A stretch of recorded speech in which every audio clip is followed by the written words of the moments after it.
এক দুদিনের ছোট্ট ছুটিতে যদি মনটা একটু শান্তির খোঁজে বেরিয়ে পড়তে চায়, তাহলে আমার প্রথম পছন্দ একটাই, সেটা হলো বরন্তি। পুরুলিয়ার এই ছোট্ট গ্রামটা যেন প্রকৃতির কোলে লুকিয়ে থাকা এক টুকরো স্বর্গ। চারপাশে পাহাড়, সামনে শান্ত লেক, আর এক অদ্ভুত নীরবতা যা শহরের কোলাহল থেকে আপনাকে অনেক দূরে নিয়ে যায়। সূর্যোদয় আর সূর্যাস্তর সময় লেকের ধারে যে দৃশ্য তৈরি হয় সেটা সত্যি কথায় বোঝানো যায় না। এই ভিডিওতে আমরা আপনাদের সাথে শেয়ার করব বরন্তির সব দরকারি তথ্য, যেরকম কিভাবে পৌঁছাবেন, কোথায় থাকবেন, দুটো সুন্দর রিসোর্টের ডিটেলস, ঘোরার জায়গাগুলো, একটা পারফেক্ট এক রাত দুদিনের প্ল্যান, আর মোটামুটি কত খরচ হতে পারে তার একটা রাফ আইডিয়া।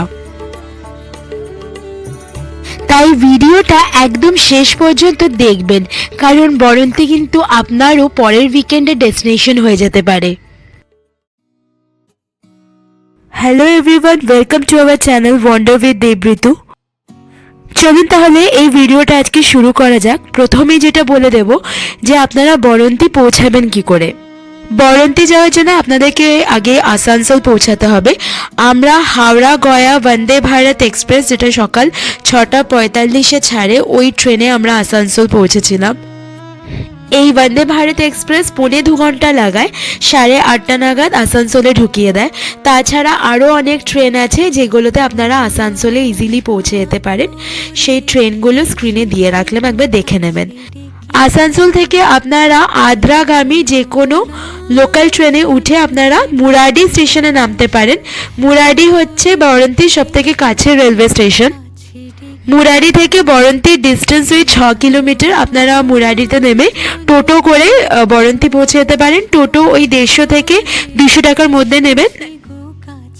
তাছাড়া আপনারা আসানসোলে নেমে আমাদের মতন ডিরেক্ট গাড়ি বুক করেও বরন্তি পৌঁছে যেতে পারেন। আসানসোল থেকে বরন্তির ডিস্টেন্স 36 কিলোমিটার, ওই 1.5 ঘন্টা মতন সময় লাগবে যদি আপনারা গাড়ি বুক করে নেন।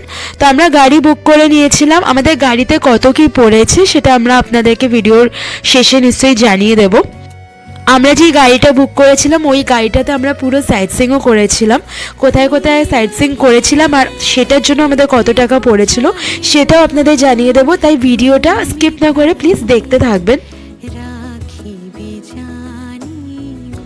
বরন্তির লেকের আশেপাশে প্রচুর রিসোর্ট আর হোটেল আছে, তবে আমাদের পার্সোনালি দুটো রিসোর্ট খুব ভালো লেগেছিল। সেই দুটো রিসোর্টেরই আপনাদেরকে এখন সমস্ত ডিটেলস আমরা দেব। আগের বছর পলাশ দেখতে এসে আমরা ছিলাম এই বরন্তি ভিলেজ রিসোর্টে। চলুন এই রিসোর্টটা আপনাদেরকে একটু ঘুরিয়ে দেখাই। গেট দিয়ে ঢুকেই প্রথমে এই বিল্ডিং একটা পড়বে যার মধ্যে ডিলাক্স আর প্রিমিয়াম রুম আছে। তাছাড়া ঢুকে ডান দিকে একটা রিসেপশন পড়বে, আর রিসেপশনের ঠিক পাশেই এরকম অনেকগুলো কটেজ আপনারা পেয়ে যাবেন। আমরা যখন পলাশের সময় আগের বছর এসেছিলাম তখন কটেজ একটাও খালি ছিল না, তাই আমরা বুক করেছিলাম এখানে যে বিল্ডিংটা দেখিয়েছিলাম ওই বিল্ডিংয়ে প্রিমিয়াম রুম। চলুন আমাদের রুমটা আপনাদেরকে একবার দেখিয়ে দিই। রুমের নাম ছিল পলাশ 4।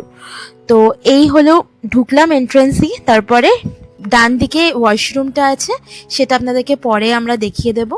তারপরে দেখতে পাচ্ছেন একটা ভালোই বড় সাইজের সোফা আছে, একটা সেন্টার টেবিল আছে। খাটটা তো বেশ বড়, 3 জন আরামসে হয়ে যাবে। 3টে বালিশও দেওয়া আছে, একটা বড় পাশ বালিশ দেওয়া, কম্বল টাওয়েল। তার উল্টো দিকে একটা বেশ বড় কি বলবো ডেস্ক টাইপের করা, কাজও করতে পারবেন এটা। তারপরে ড্রেসিং এরিয়া হিসেবে ইউজ করা যাবে। টিভিও আছে। টাটা স্কাইর কানেকশন ছিল, যদিও খুব বেশি চ্যানেল ছিল না। এবার দেখে নিন আমাদের ব্যালকনিটা। ব্যালকনি থেকে ওই কটেজগুলোই দেখা যাচ্ছে। এন্ট্রান্স মানে যেখান দিয়ে ঢুকলাম গেটটা দেখতে পাচ্ছেন না, তার পাশেই কটেজগুলো দেখা যাচ্ছে। রুমে বসে কিন্তু লেক দেখা যাবে না।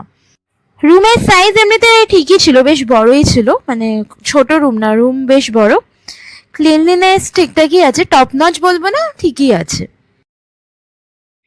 আর এই যে ওয়াশরুমটা ঠিকই আছে, গিজার ভিজার দেওয়া আছে, ঠিকঠাকই আছে ওয়াশরুমটা।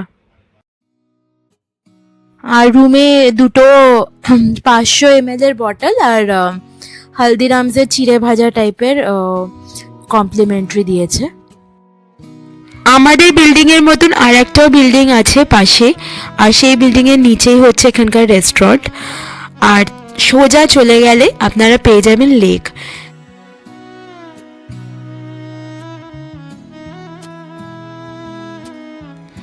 এই রিসোর্টটা কিন্তু বিশাল বড়, অনেকটা জায়গা নিয়ে অবস্থিত।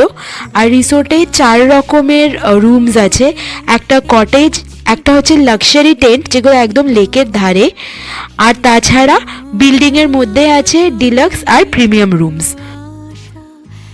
আমরা যেহেতু পলাশের সময় এসেছিলাম, তো দেখুন কি সুন্দর কত পলাশ ফুল ফুটে আছে। পলাশের সময় আসলে আপনাদেরকে পলাশ দেখার জন্য বাইরে যেতেই হবে না, এই রিসোর্টের মধ্যেই প্রচুর পলাশ গাছ আছে। পলাশ ছাড়া আপনারা বর্ষাকালেও এখানে আসতে পারেন, যেহেতু প্রচুর গ্রিনারি আছে, বর্ষাকালেও কিন্তু খুব ভালো লাগবে। আর বাচ্চাদের নিয়ে আসার জন্য এই রিসোর্টটা একদম পারফেক্ট, কেন কি প্রচুর জায়গা যেহেতু, তো বাচ্চারা খুব ভালোভাবে এখানে খেলাধুলা করতে পারবে। আর দেখতেই পাচ্ছেন একদম মানে লেকের ধারে রিসোর্টটা অবস্থিত। লেক দেখার জন্য আপনাদের ক্যাম্পাসের বাইরে যাওয়ার দরকারই পড়বে না, আপনারা আরামসে লেকের ধারে বেঞ্চ করা আছে রিসোর্টের ভিতরে, ওখানে বসে আপনারা লেক এনজয় করতে পারবেন, সানসেট দেখতে পারবেন সুন্দর।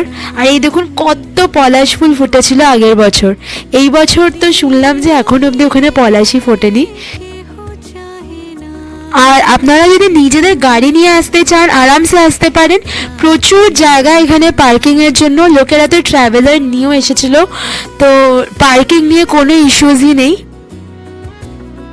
এই রিসোর্টে আপনারা চাইলেই ওয়াচ টাওয়ার থেকে সানসেট দেখতে পারবেন। এখানে এরম যে বিল্ডিংগুলো আমরা আছি, ওই বিল্ডিংগুলোর ছাদের উপরেই ওয়াচ টাওয়ার আছে। তবে হ্যাঁ, বয়স্কদের জন্য একটু ডিফিকাল্ট হতে পারে, কেন কি 3 তলার উপরে ছাদ, আবার ছাদে উঠে আরও কিছুটা সিঁড়ি আছে। এই যে দেখুন আমরা ছাদে উঠে এসেছি, আর ছাদে ওঠার পরেও বেশ অনেক কটা সিঁড়ি আছে, তারপরে আপনারা ওয়াচ টাওয়ারে পৌঁছাবেন।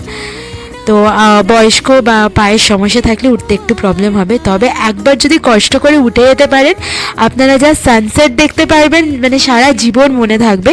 ভীষণ ভালো আমরা সানসেট দেখেছিলাম ওয়াচ টাওয়ার থেকে।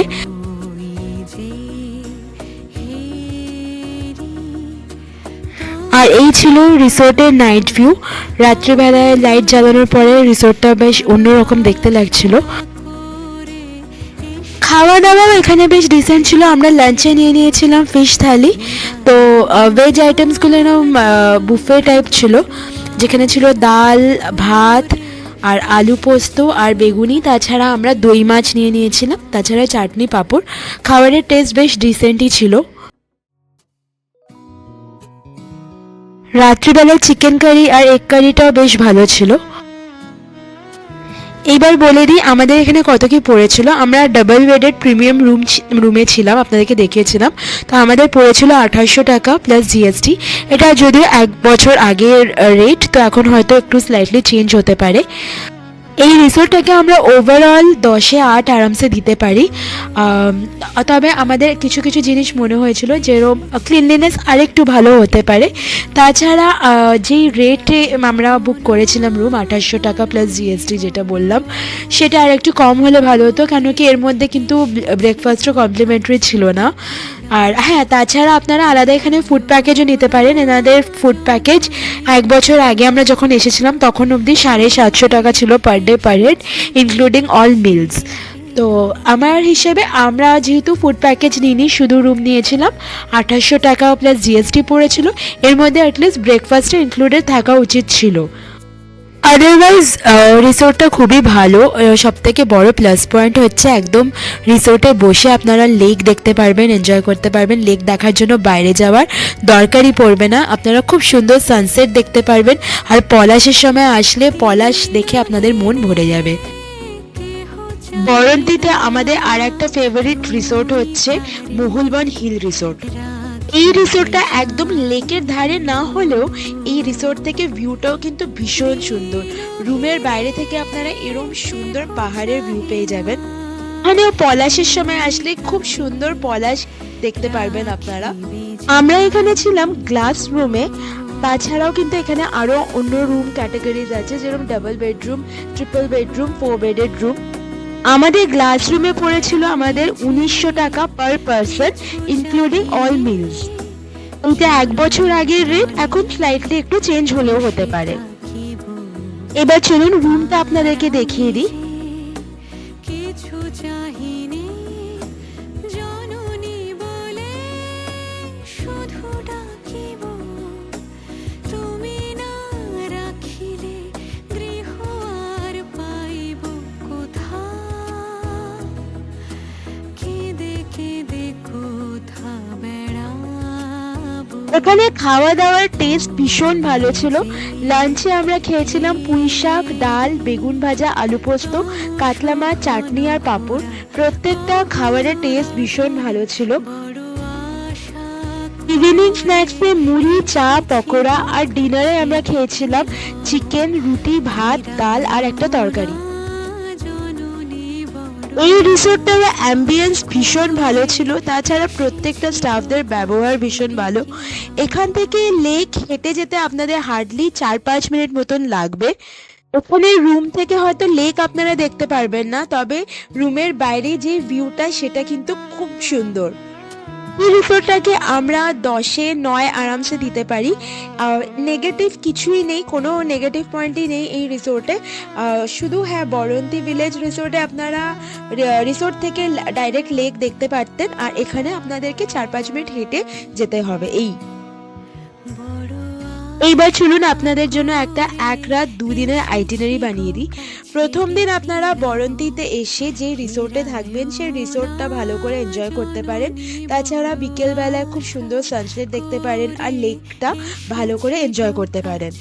সেকেন্ড ডে আপনারা রিসোর্ট থেকে একটু তাড়াতাড়ি বেরিয়ে গড়পঞ্চকোট, পাঞ্চেত ড্যাম, মাইথন ড্যাম, কল্যাণেশ্বরী মন্দির, জয়চণ্ডী পাহাড় দেখে তারপরে আবার বিকেলবেলায় ব্ল্যাক ডায়মন্ড অথবা বন্দে ভারত বা শতাব্দী ধরে একদম ঘরে ব্যাক করতে পারেন। বা চলুন আপনাদেরকে গাড়ির ডিটেলসটা দিয়ে দিই। আমাদের গাড়িতে আসানসোল টু আসানসোল পড়েছিল 4900 টাকা নন এসি গাড়িতে। তো আপনাদেরকে ব্রেকআপটা দিয়ে দিই। আমাদের আসানসোল থেকে রিসোর্ট ড্রপ করার জন্য 1200 টাকা নিয়েছিল, আবার রিসোর্ট থেকে স্টেশন ড্রপের 1200 টাকা, আর সাইট সিইং এর জন্য 2500 টাকা। তো টোটাল 4900 টাকা। আমাদেরটা কিন্তু নন এসি গাড়ি ছিল, আর 1 বছর আগে গেছিলাম, ওই হিসাবে আমি রেটটা আপনাদের বলছি। এখন হয়তো একটু চেঞ্জ হতে পারে, স্লাইটলি 200-300 বা 100-200 টাকা চেঞ্জ হতে পারে, আর এসি নিলেও স্লাইটলি 100-200 টাকা ডিফারেন্স হতে পারে। যাই হোক, এই ভিডিওটা আমরা আজকে এখানে শেষ করছি। ভিডিওটা ভালো লাগলে, ইনফরমেটিভ লাগলে প্লিজ লাইক করবেন আর চ্যানেলটা সাবস্ক্রাইব করে আমাদের পাশে থাকবেন।